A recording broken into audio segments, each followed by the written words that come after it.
Everyone, my name is Kaylee Barbosa and I'll be playing Alice. My name is Addie and I am playing young Alice. Hi friends, my name is Alex Ramos and I play Alfred and the White Rabbit. Hi, my name is Hannah Bienvenu and I'm playing young Alfred. I'm Laura Foligno, and this summer I'm excited to be playing the Cheshire Cat. Hi, I'm Greg Maddock and I'm playing the Mad Hatter. Hi, my name is Abigail Adams and I'm playing the Queen of Diamonds. Hi, my name is Alec. I'm going to be playing the part of Nigel, who becomes the Dormouse. My name is Andrew Kimmler. I'm 23 years old and I am playing the parts of Dr. Buttridge, King of Hearts, Mock Turtle, and the Jabberwocky. Hi, my name is Shannon DeRose and I am playing one of the parts of the Caterpillar. Hi everybody, my name is Nate River and I am thrilled to be making my Theater 444 debut as the Duchess. I am Caitlin Combs and I will be playing the Knave of Hearts and Caterpillar number 3. My name is Katie Huckey and I will be playing the Queen of Hearts.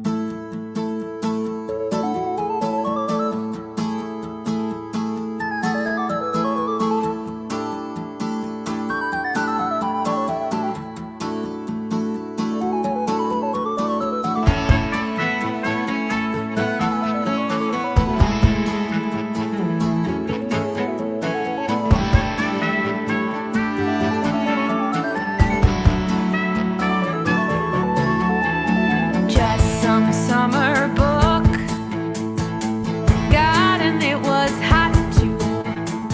Who knew where to look, what to do and not do? Now some rabbit broods like there's no tomorrow. How can you refuse when I tell you follow? And now we're down the hall and really on a roll. And something on the shelves, hold something of ourselves. Down and down we fall. Now where have we wandered? Pictures, books, and notes tumbling from the cupboards. Hit the ground below. Everything's so tiny. Now where did it go? The world I left behind me. Now we're down the hall and really on a roll. God knows where we're at. Should have brought the cat. And now we're down the hall and calling from the soul. The walls are all so tall. They're too small for the height. These hands are not my hands. So is this wonderland? No rabbit can begin to know the state I'm in. You meet a marble cake, your heart begins to ache. But once you start to eat, you're too tall for your feet. The bottle tells you drink. You never stop to think how quickly you will shrink. The more and more you drink. But now you're down the hall. Now you're down the hall.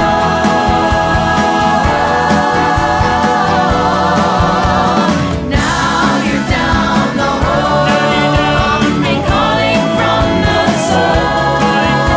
What happens if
Art, you're on mute. It's only been COVID years for like I don't know how long. You're on mute button. Hi everybody, all of my Alice friends. So good to see everybody, and to all those out there watching. Well, thanks for coming to our little reunion gathering for Alice by Heart that we performed at Rochester Fringe Festival this past September. It seems like a really long time ago, but it wasn't. And I know we have at least one cast member who couldn't participate in the streaming, but is watching us. So, hi, Shannon. Give us a shout or a comment, and if you feel like answering one of these questions too. So, We have some viewers though, and if people have questions, just shoot them in the comments box. Yeah, depending on how you're watching, shoot them in any one of the comments box, and we'll jump on those and share them out to the cast members that are here tonight. But let's go around and have everybody introduce themselves in case folks have forgotten, although you're all unforgettable, of course. I'm Brady Bunch window style. I'll have Pam start, and then Pam, if you would just throw it to somebody else at second. All right. I'm Pam Raposa. I'm the artistic director of Theater 444 and the director for Alice by Heart. Alex. Hello, everyone. My name is Alex. I played Alfred and the White Rabbit and the March Hare in this production of Alice by Heart. Katie. Hello, everyone. I'm Katie Hockey, and I played the Queen of Hearts and the Red Cross nurse in this production. Nate? Oh, we can't hear you, Nate. Let's go to Kaylee while he's himself in. I am Kaylee, and I played Alice in this production. The one and only Alice. And we have a bunch of other cast members that couldn't make it tonight, so we miss them so much and wish they were here. So Yeah, absolutely. And again, when Nate gets his technology working. Can you hear me? Oh, yeah. Okay. You are. Woo! Hello, everybody. My name is Nate River, and I played Dodgy in the Underground World, and I played Duchess in Wonderland. It was a lot of fun. I love that. I wanted to, Pam and I were brainstorming questions and things, and I had a couple that I wanted to ask. And oh, by the way, my name is RJ Raposa. I was one of the technical directors for this production, especially focusing on lighting. I've been a longtime collaborator with the immensely talented Pam over there next to me.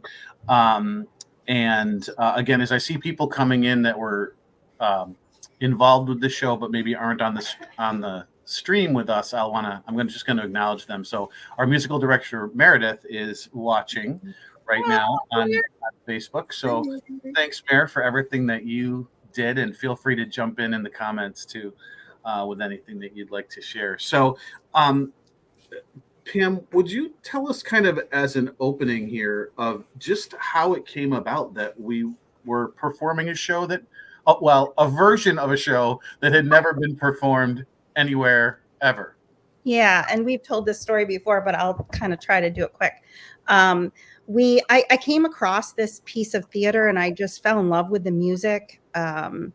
Went to find out about it and discovered that it was not available for royalty or rental. And so I wrote a letter to the authors, Stephen Sater and Duncan Sheik, and said, what's the deal? Why can we not be doing this? Is it not ready? Here's why I think we should. Here's what I want to do with it. We want to go to the Rochester Fringe Festival with it. And they replied back and said, okay, go ahead and do it. And they sent me a draft of the script that they were still working on. This was back in February. And it was dated February. the script. So it was pretty fresh. And the materials that we got in June were still not really done and ready. We struggled a little bit with the materials not matching up, words not matching up, lyrics, all kinds of things not really matching up. So we really pieced this thing together from a very raw perspective. And then just like 2 weeks before we opened, they released the rights to the show, and it was out to the public at that point. But we had it for months prior.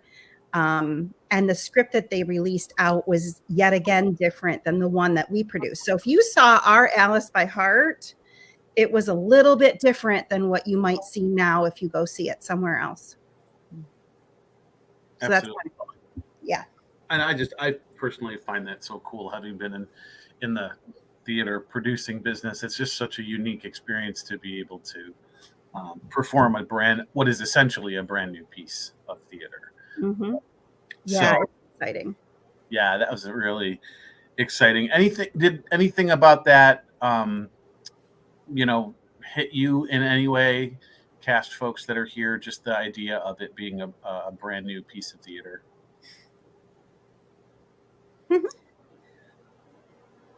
Yeah, I certainly had never been that close to the writing process.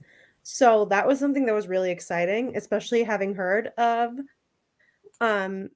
Stephen Sater and Duncan Sheik, who made this wonderful piece, having heard their names in Spring Awakening.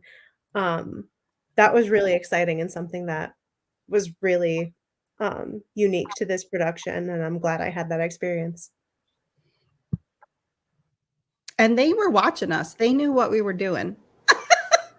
They were telling us on social media that they were watching. So we knew that they had their eyes on us. So the Instagram likes. Every like, oh my God. I don't know. For me, it was really exciting being in a production that not a lot of other people had gotten their hands on yet. And just having a blank slate and being able to have that just really free will with the creativity to just take it places and see where it goes, and it works, it doesn't. And just, that was really freeing. Having the production I had just done prior to that was Chicago, which is very like people expect a certain thing. And so that was really nice to be completely in the opposite direction with this show, for sure. Mm-hmm. Yeah, you're right, Katie. There's so many shows, when you got to do go Grease Lightning, go, or people complain at you, there's so many things that I agree. That was really cool. It was an amazing watching you all sort of bring it to life, because Pam and I and Garrett had just been like sitting in her living room, like with this piece, like trying to figure out what the heck it was going to look like for so long, that to see it come alive with your amazing work was so incredible for me. Another thing that was new for me to watch, but also for Pam to do, was having a choreographer like Elena involved in the mix. And I know none of you are new to choreography in general, but just it really was different. That choreography for the show really was different. And I wanted to just have, if any of you could share any of your kind of remembrances or what has stuck with you since, or, those kinds of thoughts about the choreography piece of all this. I just remember having to learn everything extremely fast, because in almost every single number there was choreography, like with the full cast. And we really didn't have a lot of time because of all of our scheduling conflicts. And so one day we were learning the mock turtle dance, and then the next day we were learning a completely new number. So there wasn't really time to like marinate with it. It's just like you had to learn it and go with it, because there was no time to figure it out. You just had to figure it out on the spot. But Elena is amazing. So we just had to trust her. And we did. And I thought it turned out pretty good.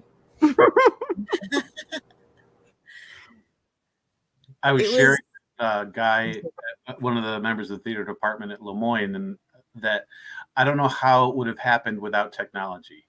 Like those videos that she put up for y'all to practice with and drill online. It's just, I don't know how the whole thing wouldn't have happened without those. Yeah, it was definitely, you had to do your homework out of rehearsal to really get there and be prepared and not feel lost. At least for me, like I spent many hours in the kitchen with the paper plate or with a cinnamon broom, pretending it was a rifle for the Jabberwocky dance. Yeah, it was definitely, as a person that I consider myself a dancer, I guess, it was still extremely challenging. A lot of that too is because each number had to encapsulate a different feeling because it was all being led by a different character. So it was challenging, but in the best way. So the West Side Story. I didn't have a chance to do a lot of the dancing, which is a bummer because I love dancing. But what I think is interesting is that when you think of musical theater, it's its own genre of dance, and this show didn't even really dip its toes into that genre. There was no like consecutive jazz squares, and we're all putting our hands up, almost a show choiry, you would say. It really, or jazz itself, it really dipped its toes into more modern, almost lyrical style movement.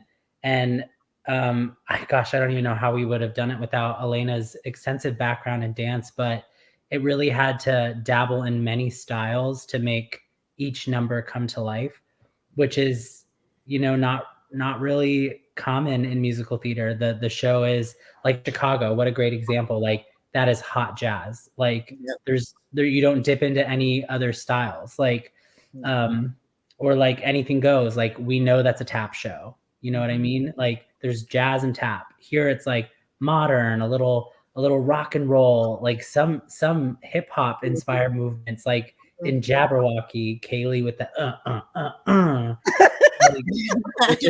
it really was a multi-principle style show that required us to pull out different tools to produce each number in its own unique and creative way.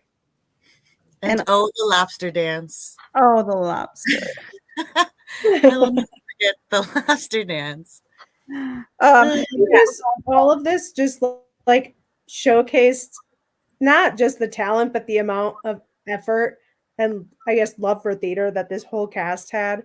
I also didn't get to dance as much, but I got thrown around like a rag doll. And by the end of, by the time we were, yes, very good example. By the time that we were running the show, I think Katie lifted my entire body weight how many times?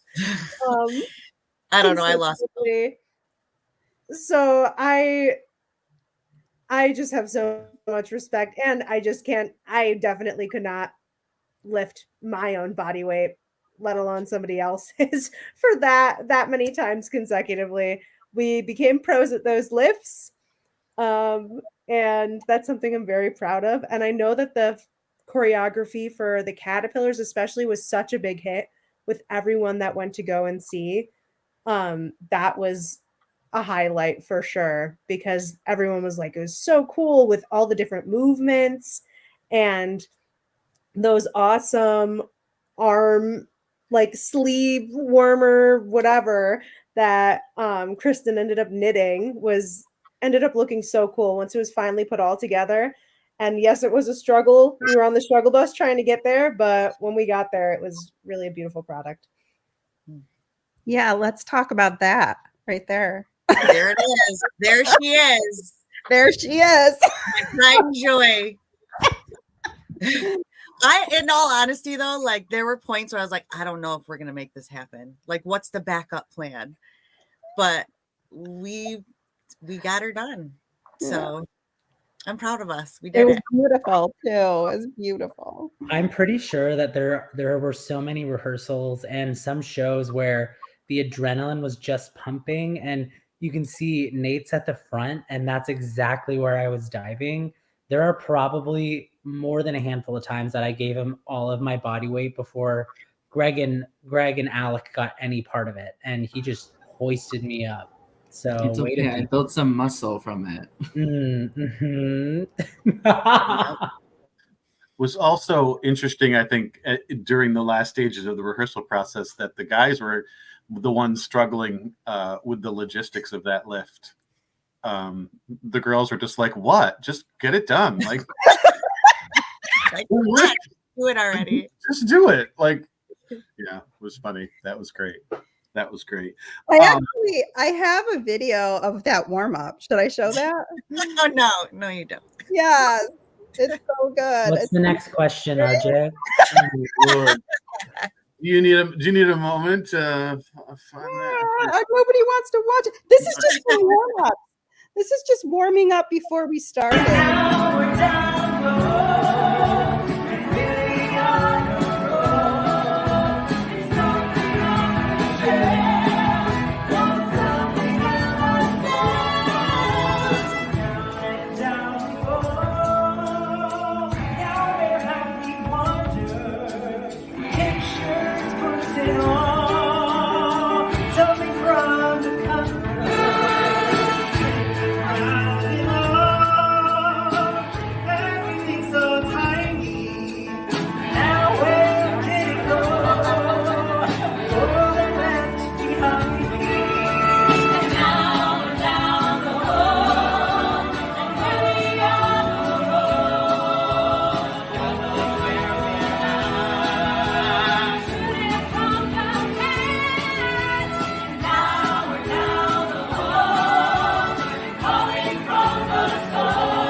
I love that video. Why are you sitting like this for? I just remember after that particular lift, Nate and I walked backstage.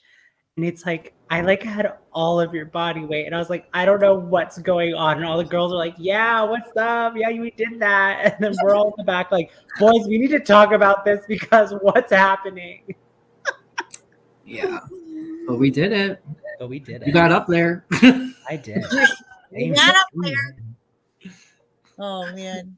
Oh, I love that video for a variety of different reasons, but I just fantastic. That kind of ties into the next thing on the kind of the overall umbrella of favorites. Want to run through favorites. So the first thing is some favorite moments or memories from the rehearsal period. Oh man. The bats. And I wasn't even here for them. I just liked hearing The about them. bats. Oh man. We had so many animal issues during this show. That's true. You had bats at the church. We had bats, we had We had- bugs, we had birds, we had squirrels. Squirrels at the auditorium. We had Goose. ghosts. Oh my gosh. Look at when you don't have a home, you do what you have to do to rehearse. And we were moving around town in all kinds of basements and churches. And we are so grateful for those spaces because we would have never been able to do this without them. But it was challenging for sure. We It had was some infested for sure. So that is probably my least favorite moment. It's funny now, was not funny then. I'm from Alaska, which apparently we have bats. I didn't know that, but we had bats. I've never seen a bat in my life. And then we're just singing and we hear this screech. Okay. It's a screech. And Elena's like, oh, like it's a bat. And I just immediately lose it because it starts swooping down with its wingspan that I swear was gargantuan. I think you grabbed Haley to cover you. He did. Yeah, I was a human shield. And then Elena started turning off all the lights and it started swooping down again. I was like, I quit the show. I didn't want to do the show if I saw another bat. And everyone saw a bat elsewhere after that. So that's probably my least favorite. Pam had one by her mailbox. I had one in my house. Yep. What, and Abby, Abby too. Abby had I one in her hit house. one with my car on my way home from rehearsal one day. We just got like the bats were out to get us for a while there. Ugh. Where they were Where- looking out. Spirit animal. True. Not my spirit animal. Of the show, I guess, maybe. All right. So okay. So we got bats. We got Not our favorite thing. What are our favorite things? Yeah. any favorites from the rehearsal period? If not, we'll move on. But I think one of my favorite parts, honestly, was the first time that I saw and heard Nate do the Duchess, like with Kaylee in the scene. I was like, oh my God, it's so good. Like, oh, and it just got better from there.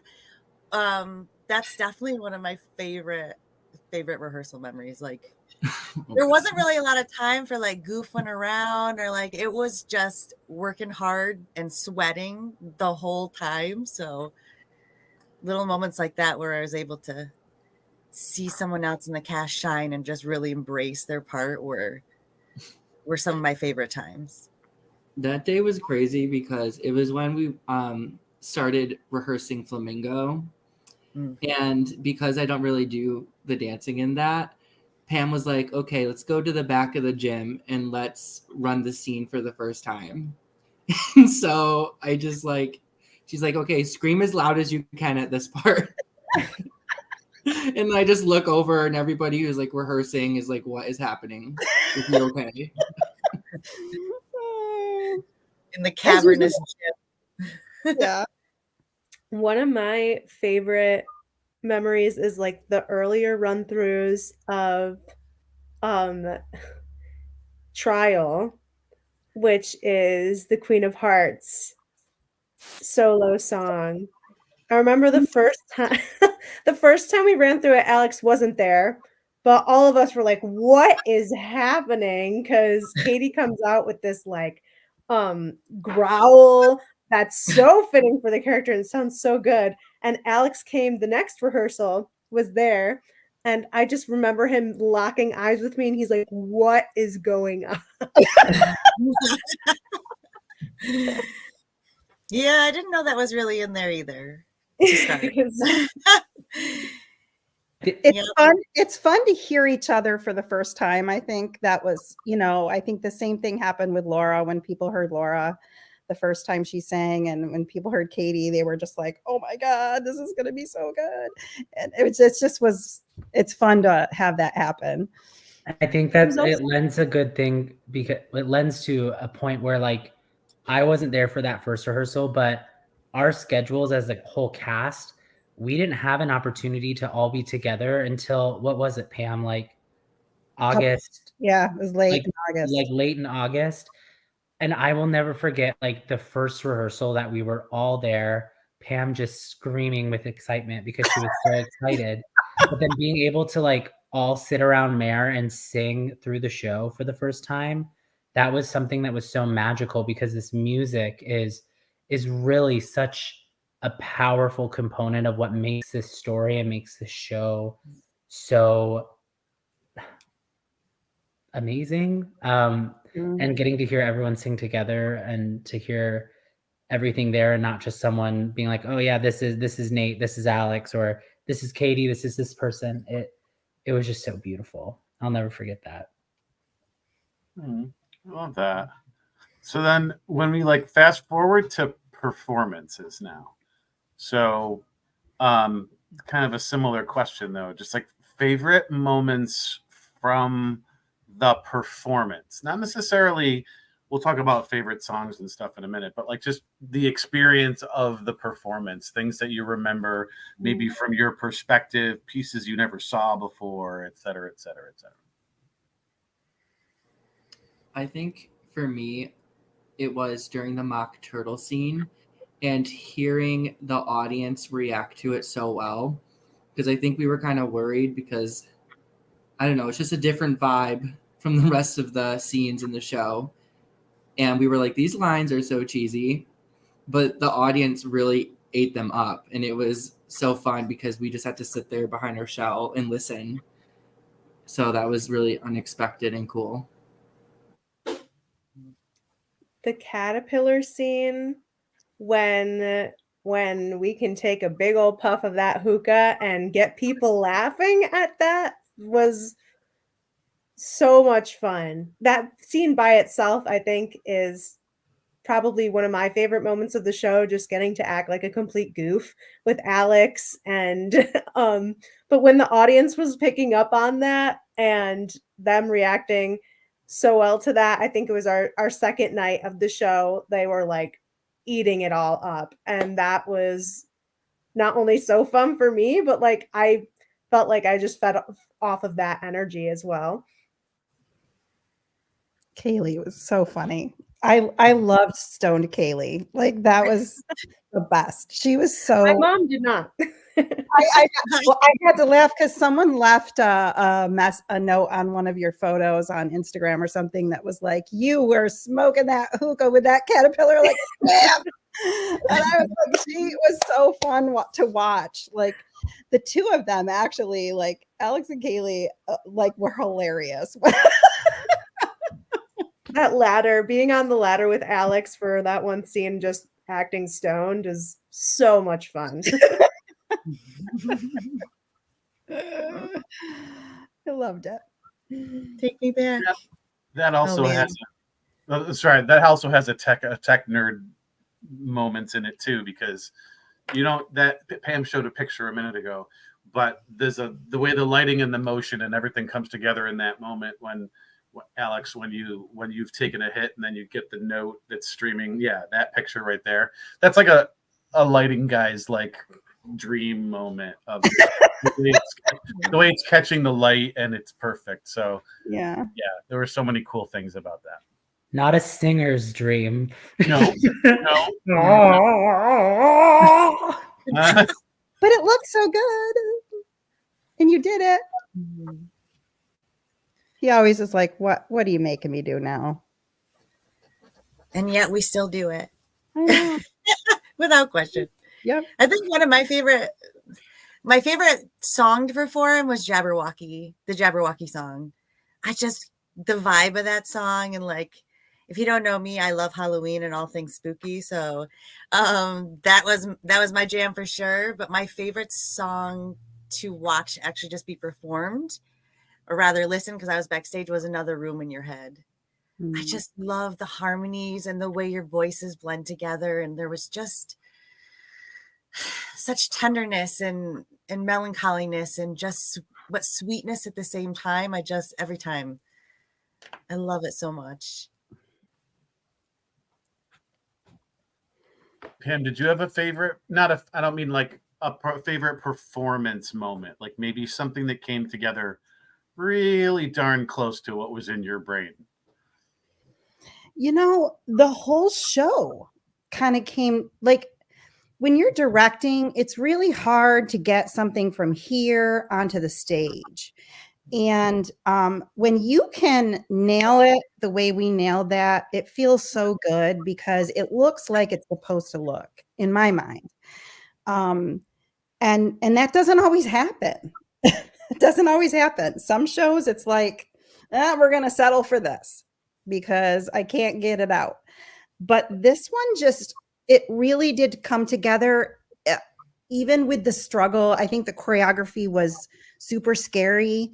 I often choreograph my own stuff. So it was really hard for me to let that go. But this was out of my wheelhouse. Like I could not have done what she did. And Elena I met with her several times and we talked about, movement, and she's a master at body movement and dance. And so it was critical to have her part of that. And so I was worried at first, but it just all kind of really came together. And I know at one point, I think the cast was like, oh my God, this is not going to work. Like, this is not working. We look terrible. And I'm like, no, you guys, you don't. Trust me. I can see it. It's coming together. It just took a long time and a lot of work. They were working. This is the hardest working group of people I think I've ever had, ever.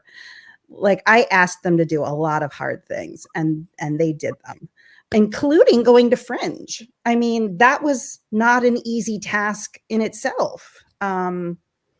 So, I mean, as far as visually, I think the show was beautiful all across the board. I was happy with everything. But I know the technical elements really mattered a lot to us. And I was really happy with the way our projection looked. I do think it looked like they were in the underground, and that really represented that whole, when you look at the photos, that image really works on that parachute. And we had no way of really knowing that that was going to work until we got there.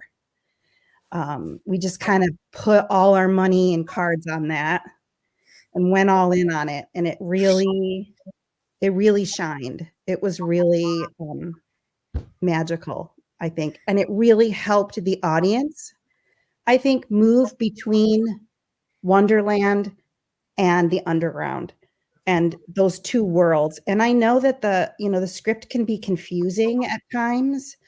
So I think any visual we could provide the audience was really helpful.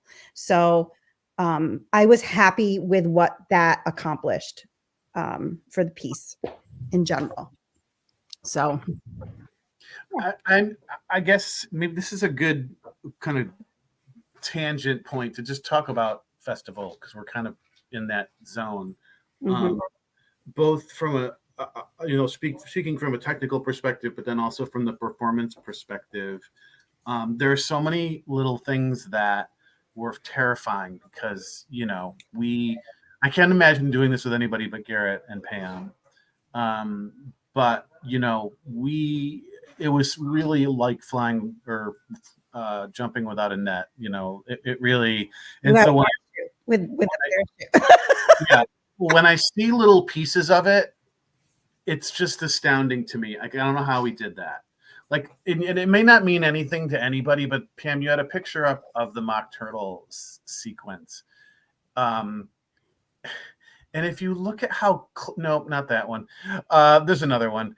That one. Look at that color green. That's army frickin' green. Like we mixed that on No Sleep at 2:00 in the afternoon. Yeah. And how dumb is that? Look at this one. The Jabberwocky one also. I can't even. I'm just so proud of y'all because we needed to not. Usually when you're teching a show, you're constantly having to worry about the cast because it's boring and you're standing around and and I was really so thankful for the cast and the way you managed that, and also how all the pieces came together. It's still, when I look at pictures of it, I can't believe we did it. And to hear people with Fringe say they can't believe we did it. In a day, right? How did you do that in 12 hours? Like, I don't in retrospect, I really don't know. But anyway, from a performance perspective, interested to hear what y'all might have to say about kind of the festival environment versus a traditional theatrical environment. I think thinking about it now, the only thing that being at Fringe robbed us of in any way, shape, or form was more time to just spend with each other and form that bond off of stage. Uh-huh. Even though we had limited time to bond, we did anyway, but like it was just all business all the time because it had to be. Thinking about it now, like I don't know how we did it either.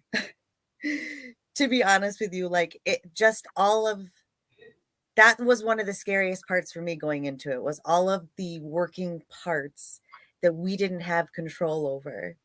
Yeah. I mean, think Right. about it. When you do a show, 8 o'clock curtain, you have a 5 o'clock call, usually there for 3 hours. You're getting your makeup, you're kibitzing, you're doing your thing, someone's steaming your stuff.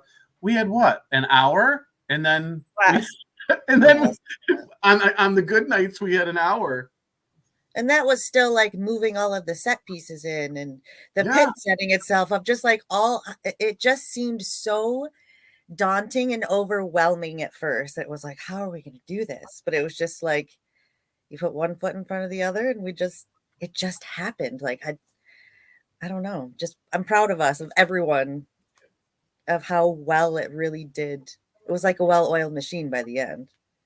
I love defying expectations as a theater group that's kind of from the sticks. I love defying expectations. Like the house stage manager, Jess, every night she was like, I don't know how you do this. Like, how do you, like, it's been 15 minutes. You've got the whole stage ready in 14 minutes and the mic check. And you're like, all you're doing is fluffing the pillows. Like, how are you even doing this? I remember when we first went to JCC and Garrett and I were talking with them about, well, we need to do a mic check. And they were like, you are not going to have time for a mic check. And Garrett goes, yes, we will. And we did. We made sure, because that's really an important piece. Like if you can't hear, then you might as well go home, And so it was really important to us to have all the elements in place. And so we were pretty, like Katie said, we were all business. I love all the rituals of the theater, and we kind of missed out on some of that, but it was worth it to be able to expose ourselves to a whole bunch of new people that had never seen us before. So, but it was different for sure. Mm-hmm. I loved being a part of the Fringe Festival, and I think Fringe festivals all over the world, there's a reason that they exist, to bring the arts together and to showcase different mediums of art. I think the one thing that I will say in full transparency is that there was times it felt a little bit competitive, competing with all these other amazing acts that were happening at JCC and all over Rochester. And, to me, the arts aren't competitive. Art is art. It's beauty, and it's a universal language. And at times it almost felt like, well, no, it did feel like that we had to compete with, over 100 different shows just to get people in to see a story that we so madly believe in. And, it's like with a show like this, I wish that we could have had thousands and thousands and thousands of people see it, but how could they when there's 80 plus different options to see at the same time on the same day? And it really put like some sort of competitiveness into it. And, that's just not really why I personally do theater and why I do shows like this and do shows in general. But it was a great opportunity. I'm so pleased that we had the chance to showcase Theater 444 to the people that needed to see it. They need to see us as a company and we produce and the magic we create. that's just the one thing I didn't really care for, is that it almost felt competitive. Mm-hmm. Yeah, we're certainly not used to that in our area, the way, a metro is, where they're like, oh, yeah, there's 5 shows going on tonight to pick from. We're usually only 1 or 2 games in town. Yeah, I hear you, Alex. And added pressure, too. This is probably a good spot to take kind of a music break. So here's how we're going to do it. First of all, I want to remind, we do have a few more folks that have joined us on the streams. Hi, thank you. I see Stefan, I see you're there. If any of you have a question, put it up in the comments and we'll share it out to the performers. But I want to offer an opportunity for you to sort of call out your favorite song. Now, I know it's like picking a favorite child or a favorite pet.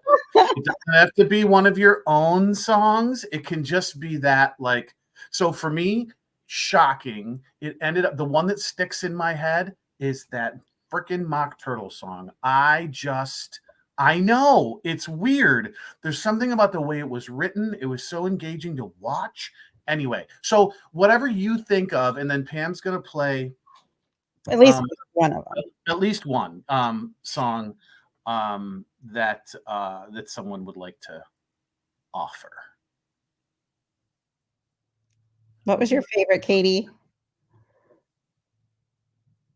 Well, she already said that. Oh, you said yours. Well, I love doing Brillig. I just love the vibe of that song. I also though really liked not Afternoon, the one right after that, Winter Blooms, the last song of the show. Like the vibe of that too, and just the way it's written and the way Kelly sings it. All the music is just so good though. Mm-hmm. I don't know. Nate, what was your favorite? You guys know that my favorite song changes every single time for this show. Oh, I really hate this question. I really do love every single song, which that never happens when I'm in a musical. Like, there's always the songs that I skip. But this show, like, I will listen to every single song because I love them all. But I really loved being able to listen to Kaylee and Alex sing Still behind the cots every single night. That was a real awesome moment to have every single night to listen to them. How about you, Kaylee? Have Alex go first. I'm still thinking. I know what. You little tweeb.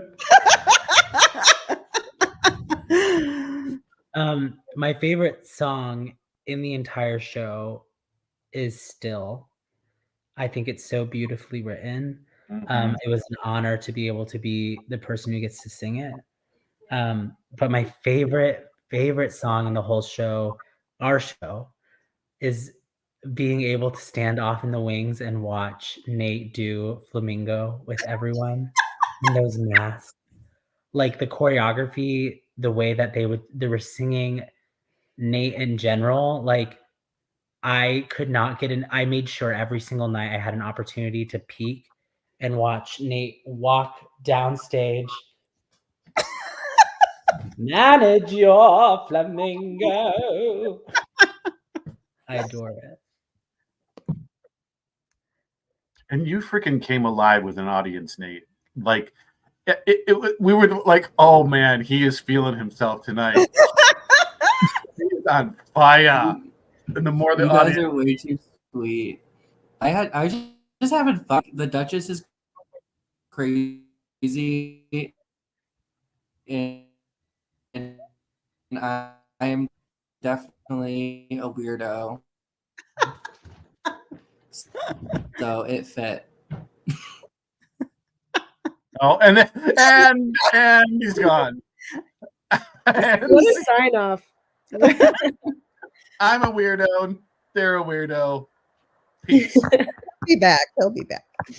My Right. favorite to listen to when I was first listening to the cast recording, listening to the music, was Afternoon. I just think that that's so beautiful, and the harmonies in that are so simple but so moving. And I think to have that as the second to last song is just really impactful. And I mean, I really loved getting to sing it with Alex every single night. And that was my favorite to listen to, my favorite to probably sing. My favorite to perform was The Key, because with the ladder and Alex taking a big old puff and singing with smoke coming out, and there's bubbles and the choreography in that, I love that number. Getting to perform it for sure. Visually, I'd pick that one too. Great. Now what do I show? I don't know. Everybody had a different one. Well, you mean you did have two people that said still, so I guess. All right. Here we go. She doesn't even know that you're here yet. Still, the story goes as stories will. One after you decide, some bolted garden gate. One how to do, and soon, so soon I'm late and late, so late. Oh, I'm ahead of my time still if I keep moving. Fall, I'll fall behind still. There's so much to do with. But how can I stop the clock when it's chasing me still? Time is chasing me still.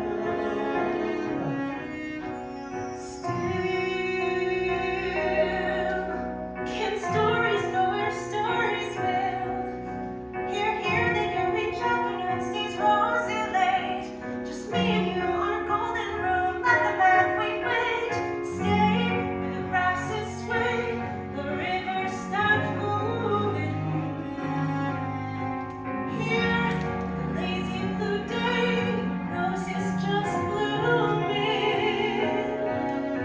So why can't we linger and dream? Walk with me still. Linger on with me still.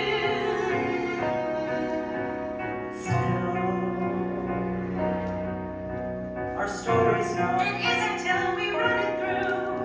So much to do, I do away.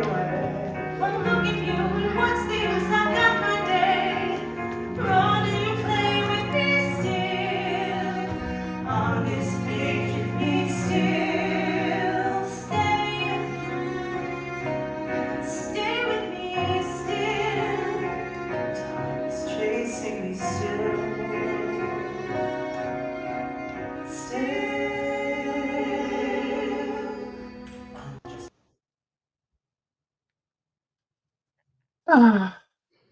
Look Love who's here, you guys. Hi. Hello. Meredith. So can we just talk about those kids for a minute? Because Yes. I mean, how cute were they? Those two like worked so hard. They had never been on stage before. And we made them sit through an adult show every night till the very end. And they loved every minute of it. But I mean, that's Addie and Hannon. We loved having them around. They were amazing. I know quite a few people who had said that one of their favorite elements in the show was the kids coming in and out, and that they thought that that tied in everything so beautifully. So to have that be in most areas in which they came in, not even something that was in the script, something that just Pam decided, I think this is good to put in there. I think that, and the fact that it's not even in the version that's released right now, the kids aren't in there, blows my mind, because I can't imagine having done this show without that element. And they were such troopers, like you said. Addie was so spunky, little Alice, and her moment where she hugs Alex, when I get to hold Hannon's hand, just my heart every time. it was fun to see them so poised on stage because backstage they were so their age, right? They were like fighting and like, it's time to go on, Anna. No, it's not. It's like up until the very last performance, like pushing and pulling each other and then just kind of stepping out and being pros. They're so cute. So Mare's here. Mare's our music director. Yes. We were just talking about our favorite numbers in the show. All. I already said you're not allowed to say I all. know. We all wanted to say that. If I really have to pick, no, I can't. I have way too many.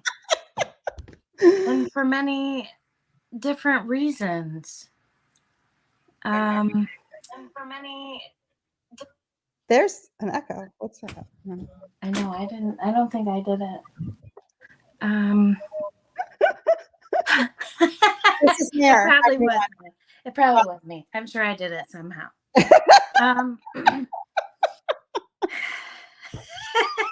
Did you guys miss me? Oh, Mare. I'm gonna have to pick Afternoon just because it was so beautiful all the way around. I'd say that was my favorite. Yeah. Excellent.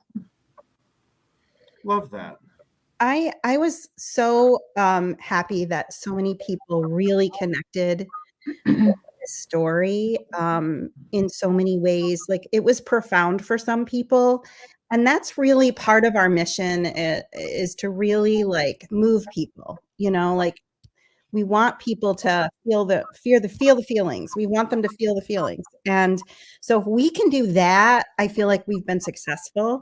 And we got so much feedback from so many people that were just so, they were just so moved. Alex, do you want to tell about the Midtown class?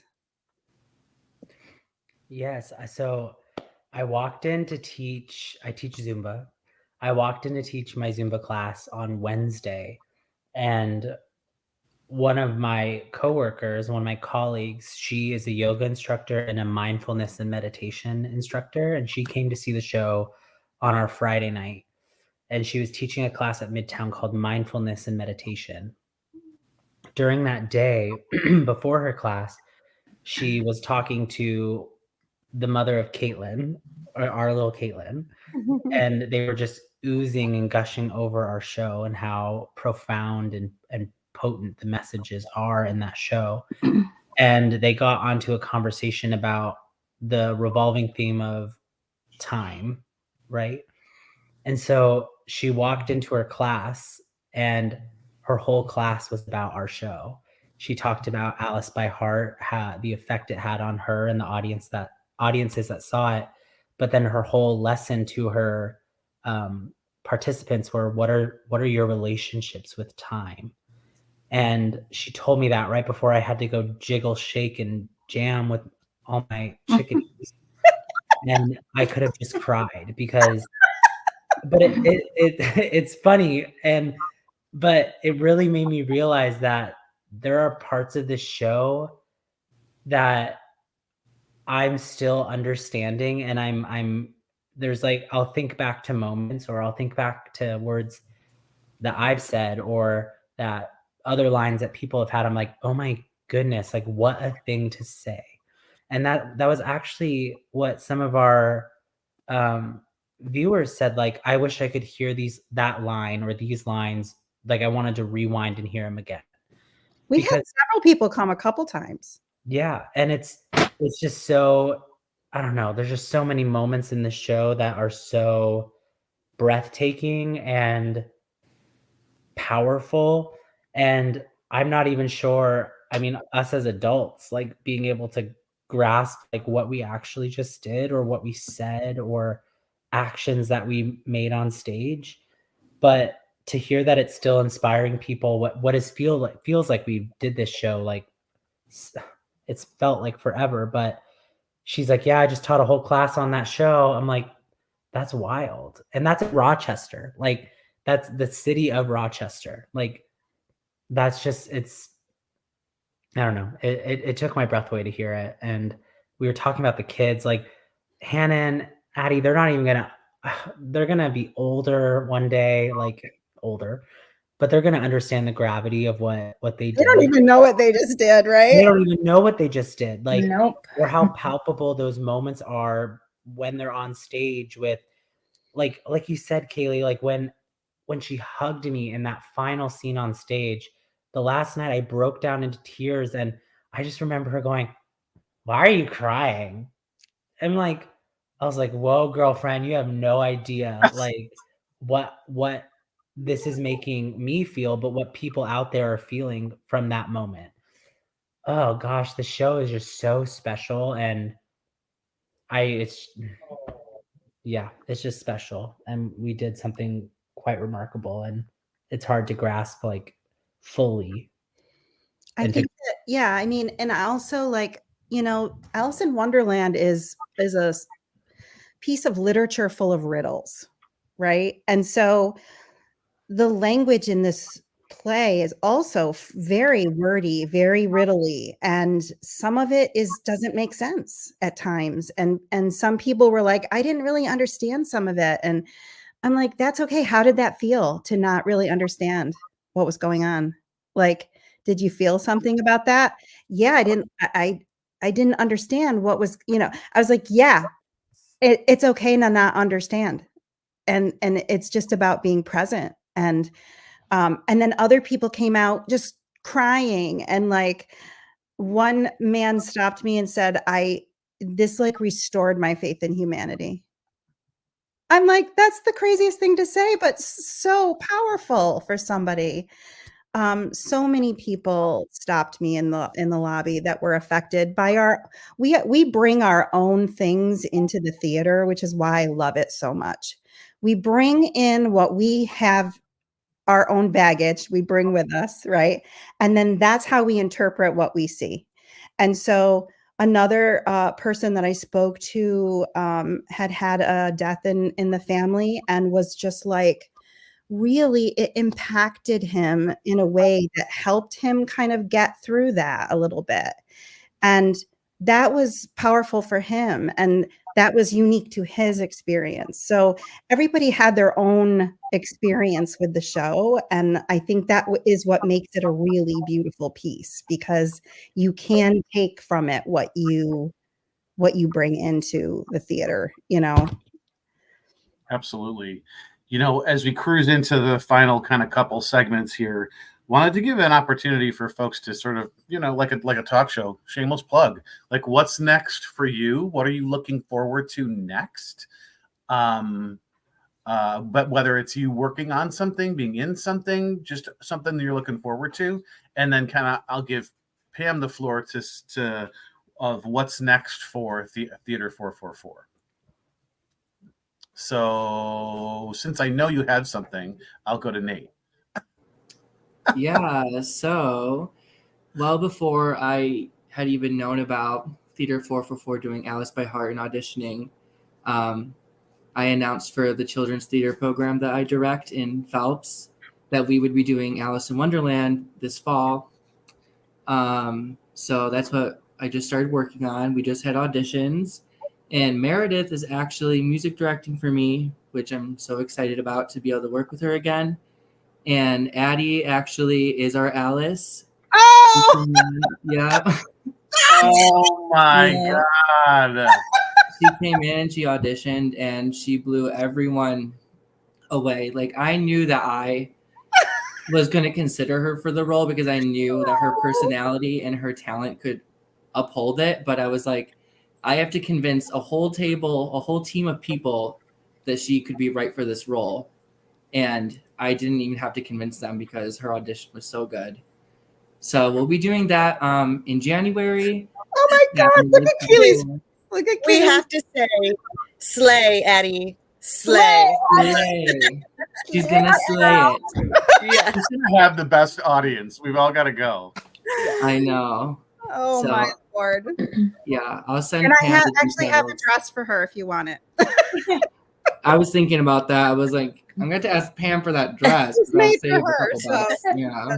you know, I told her backstage, like every day before the show, I would say, you know, if I can't go on, you're my understudy, Addie. So, so And she could do it. played the role. She was so ready to do it. I was honestly concerned that I was something was gonna happen to me, and it was, Oh, that's awesome. Aw. So that's a hard act to follow. But anything else anyone else would like to plug, or what they're working on next? Kaylee, Okay. you got a show you're doing, right? Me? Kaylee. Okay. What did you say? Don't you have a show you're working on? I am actually this is going to be my first time ever being behind the scenes and not on stage. I'm actually working with Greg Maddock, who was our Mad Hatter in this production. He's directing and I'm music directing James and the Giant Peach. Yay. At Gananda Middle School. So we've been starting that. The music is surprisingly hard for a junior production. That is hard stuff. Yeah, I mean, it's all so much fun. Each song is a different style. But honestly, we've had our first week of rehearsals so far, and the students are doing so much better with it than I would have done at that age. So we've gotten quite a bit far, and that's exciting. And then just continuing to work on that, continue to work. I'm going back to the classical music scene and singing the soprano solos and Haydn's The Creation. So that'll be interesting to go back to classical from musical theater. So, but that's a lot of fun, and I always enjoy singing in any capacity, really. So yeah. How about Alex? You got something, don't you? Oh, I actually theater related. I do. That's great. So I will also be behind the scenes as I will be choreographing the Pal Mac High School's production of The Lightning Thief, a Percy Jackson musical. So I'll start that in January. I'll be doing the choreography for that show, which is really awesome. I'm excited to help these kiddos find their inner rock and roll and have demigod. I don't know. So I'll be choreographing that. I mean, other than that, I'm just living La Vida Loca and living each day, working another day, another dollar. And I think that's Staying warm and playful. staying Warm and playful. I'm staying warm and playful. But that's what's going on with me. Before I hand it over to Pam, Katie, anything to plug?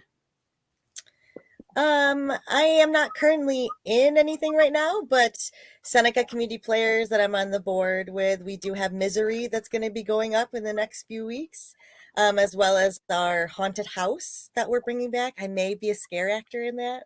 I don't know. We'll see. Wow. But other than that, just doing Nick and the Nice Guys gigs and enjoying the holidays with my little ones. And That's you know. amazing. SCP's Haunted House figures It's back, baby. strongly It's back. into my post-college Yes. stuff. Oh my Uh-huh. God. Oh, that was crazy. So I'm really glad to hear that. So Pam, Mhm. tell us a little bit about what's coming up for Theater 444. Yeah, we're not done yet. Our season goes from January to December, which seems to be a little different than other groups, but we do a year season. And this year's theme was lost, and being lost and what that can do for us. Being lost can be a good thing. And so in November, we're going to be doing a play called The Absolute Brightness of Leonard Pelkey. And it's a one-man show. And the show is about a boy who is lost. So The actor playing the lead in this show is Pat Fegley, which a lot of people in our area know Pat. And he plays a detective who someone comes into this precinct and says, "My son's missing." And Leonard is missing, and we spend the whole show trying to find him. And Pat plays all of the people in the town. So it's going to be super challenging, but so much fun. He's already working so hard. It's a 80-minute marathon for him. Yeah, it's a lot of lines, a lot of accents. I mean, that we didn't talk about accents, but this is set in New Jersey. So a lot of them are New Jersey. Some are women, some are teenagers, some are men. There's a British man in the show. There's a German guy. So he's got a lot of work to do. And he's so good. What'd you say? Pat is so good. I'm so excited hearing you talk about like the details of this now, because when I saw him in, was it Rumors? I was literally crying, laughing so hard from Pat. He's like brilliant. He's super such smart. Yep. And he's watching us right now. So Oh, Pat. Hi, Pat. if you're there, you know. So Pat and I started last week. We had a little read through together, and it's just him and I working on this. And then Garrett will pop in at the last minute and throw some stuff in together. We'll be at Fatzinger Hall in Waterloo, above the Waterloo Library, which is a really little intimate theater, which will be perfect for this. And it's really a brilliantly beautiful play, and it's really about showing your light and showing yourself as who you are and just being you know. And we never get to meet Leonard in the play.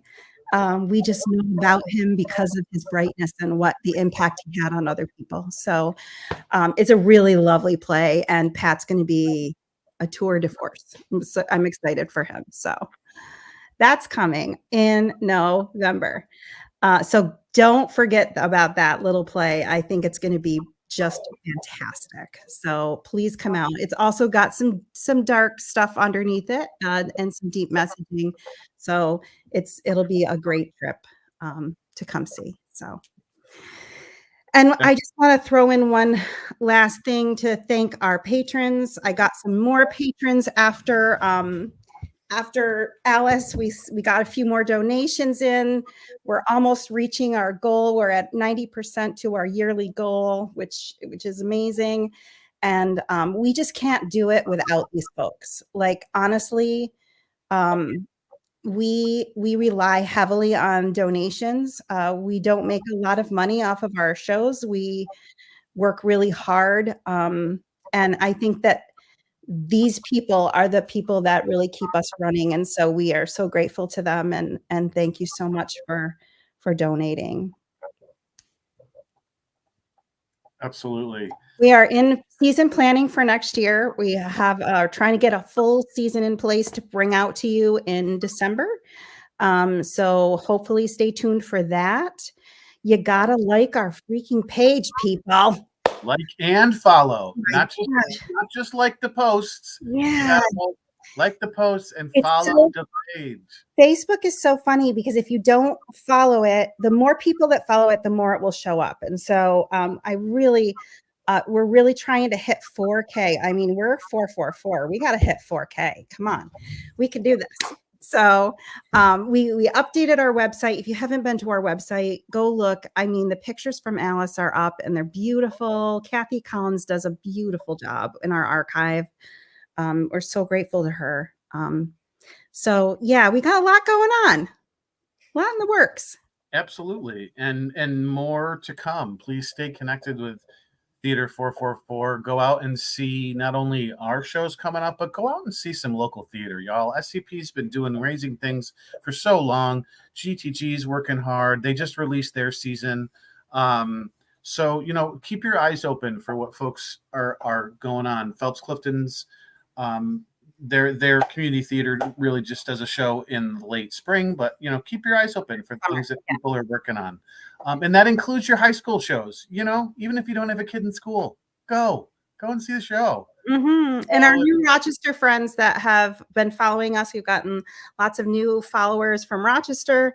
Don't forget us down here. We're going to come see you as much as we can, but also it's worth a trip down to the Finger Lakes. Geneva's beautiful, and we hope you'll still come see us and see some of our work down here too. So, Okay. you play Key? Let's play Key. Yeah, I asked Pam via text if we could close with Key, just because it feels right. All right, here we go. How majesty is. How loud you can be. The talkers talking, the hum is what we want. So beyond thought. Let the worries fade, no more hurry, hurry. The summer is burning. Going higher. We can rise beyond what's gone. Through a world they got so wrong. Do we know the sky beyond? The key within you. Sunrise is me, the sea and the shore, the sign of the wind and the dim blue stars. One turn of the key, the garden door, the flowers and leaves chanting who we are. And we're climbing. I won't let them you on. Till you like some don't sleep on. Come along, still the key within you. Slow, slow time. Tumble into my heart. The sky is so wide. Always light, always dark. But, just please, we'll turn the lock. With this key sublime, we'll unwind the clock. And we're rising let the break of sleep on. We'll see the name of God. Still we'll build the sky so broad. Seas to dream within you.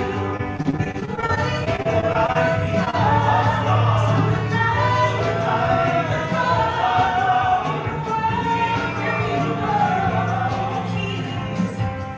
Key within you.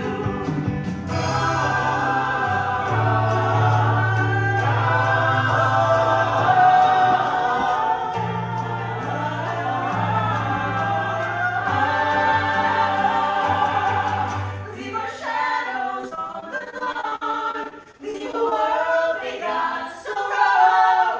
There's a sky where we belong. The key within